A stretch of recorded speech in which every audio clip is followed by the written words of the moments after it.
மூத்த பத்திரிகையாளர் அப்படின்னு.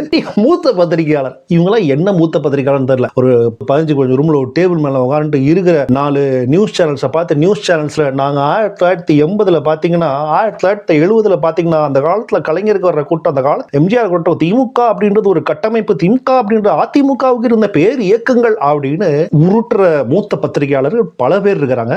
இதுக்கு இல்லையா சார் ஒரு எண்டு, இதுக்கு இல்லையா சார் ஒரு எண்டு.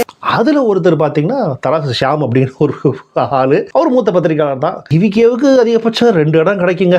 ஒரு 10% மேல எல்லாம் போக மாட்டாங்க. கிராமத்துல எல்லாம் அவங்களுக்கு வேலை பார்க்க ஆளே இல்லைங்க அப்படின்னு உருட்டினாரு. தைரியமா போய் சொல்லிட்டு இருந்தாரு. அதாவது வாய்க்கு வந்தபடி எல்லாம் பேசப்படாது, எதா இருந்தாலும் நியாயமா பேசணுமா இல்லையா. அவரும் கிரவுண்ட் ரியாலிட்டியா படிக்கல, அவருக்கு கிரவுண்ட் ரியாலிட்டியா அக்செப்ட் பண்ணிக்கிறதுக்கு மனசு வரல, உண்மையை மீடியால வந்து வெளியே சொல்றதுக்கு மனசு இல்ல காசு வேற இடத்துல வாங்கினதுனால அவர் சொல்றதுக்கு அவருக்கு மனசு இல்லையா அப்படின்றது நமக்கு தெரியாது.